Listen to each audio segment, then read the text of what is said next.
Hey BookTube, okay, so I'm back and I want to do the book Sacrifice tag that was started by the wonderful, amazing, hysterical Ariel Bissett.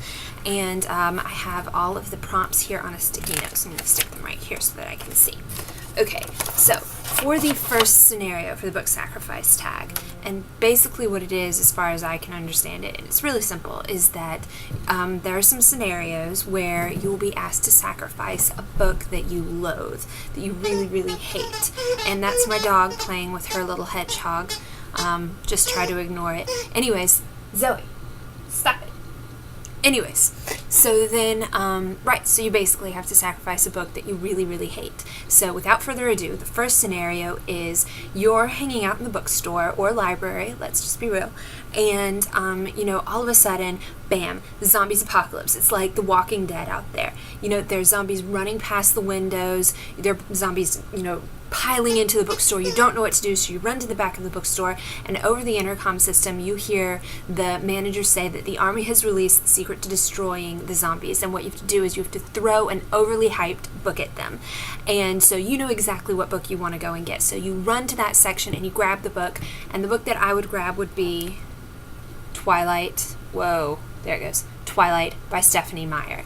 Now, I'm going to be honest and just say I didn't really mind Twilight that much, but as far as the entire series goes, it was honestly the best out of all of them. I think she could have stopped at Twilight, we all would have been happy, but no, she had to keep going. But I just feel like there's been so much, it's just been way overhyped, and I think that while Bella Swan is a decent enough character, like at the beginning half of the book, the other half of the book, she's just a crazy, beginning to be messed up individual, and that's all I have to say about that. Not a huge fan of Bella Swan. Moving on. The next scenario is you get out, you're sitting in you're sitting in the hair salon, and you're getting the best haircut of your life, and you finish the hair and the haircut's done. It looks fantastic. You step out from underneath the awning and bam, torrential downpour, monsoon-like weather. The rain's coming down, the wind's blowing. You can't stay dry to save your life, but you can sacrifice a book to use as an umbrella. And what book would that be that I sacrifice, ladies and gentlemen? I will tell you. It would be, hold on, Breaking Dawn by Stephenie Meyer, the sequel. What sequel would you, that's what it is, it's a sequel, but whatever. I would sacrifice Breaking Dawn. This is definitely my least favorite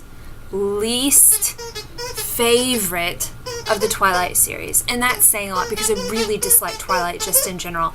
There goes my dog again.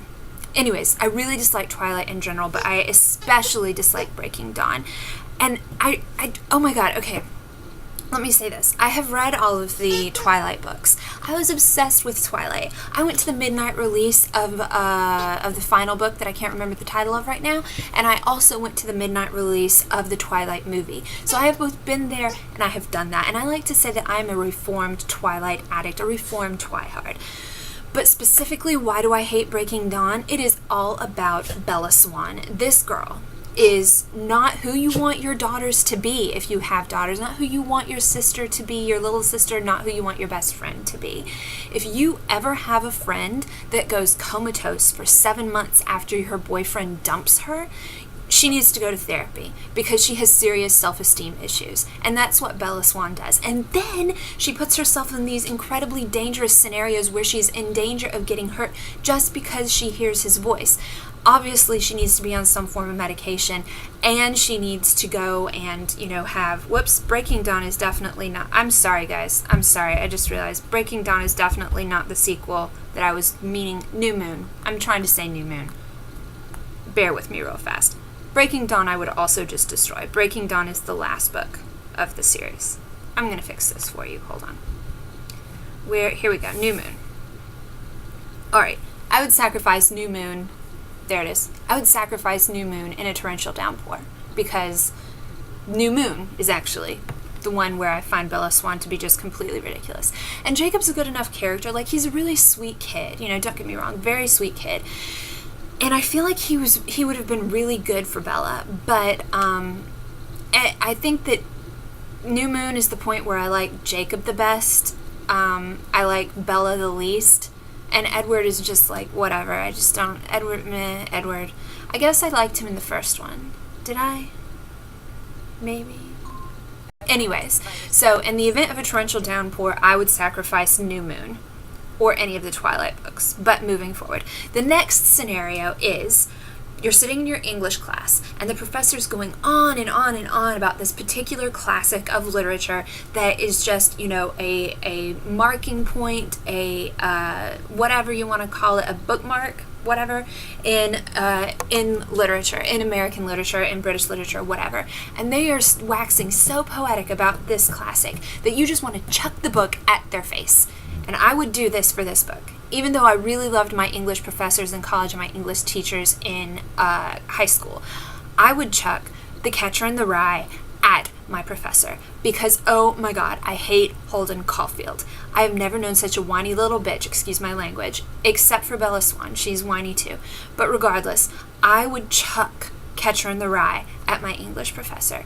And really, the reason I don't like it, besides Holden Caulfield and his whininess, is that I just don't think that it's, I mean, okay, I'll say this. I don't think that it's relevant to kids today learning about a boy who went to a boarding school in the 60s and then hitchhiked his way home and then ended up in a mental institution. No, I don't think that speaks to us.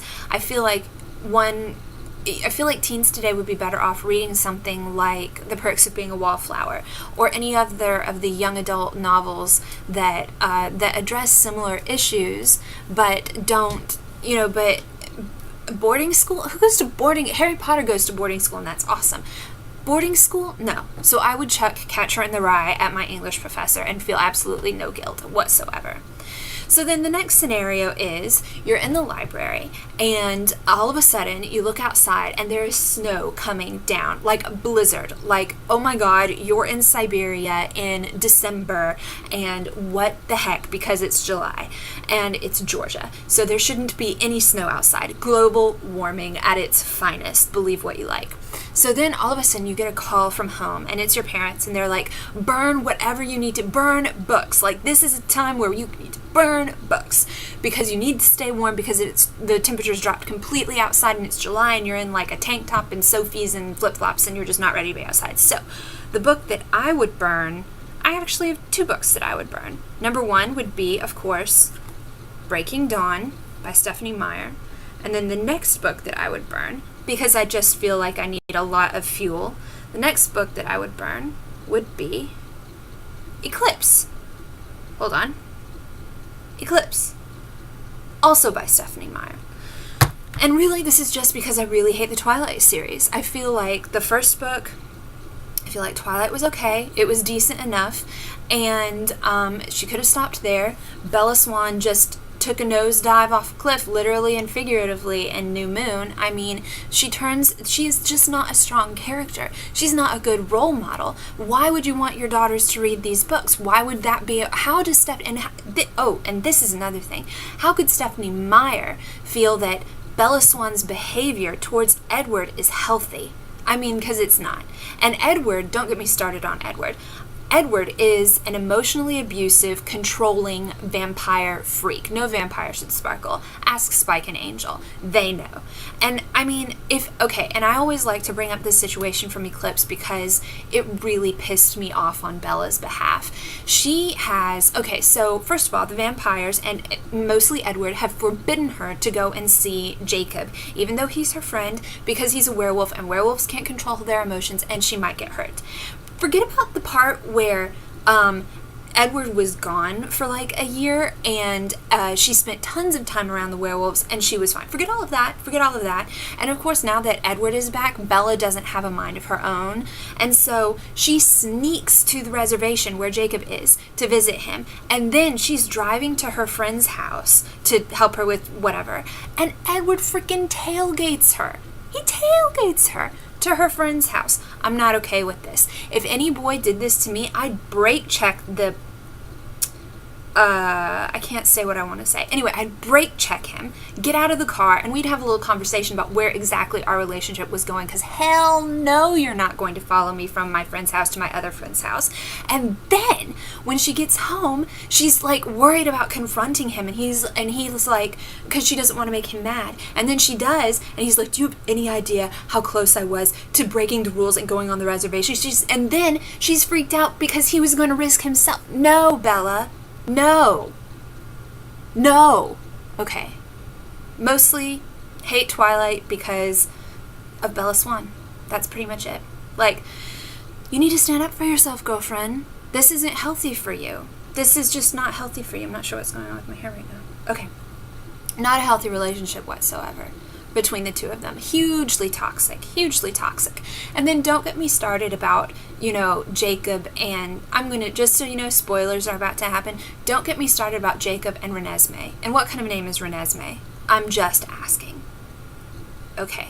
So that is my rant / tag of the book Sacrifice. It was really fun to do it.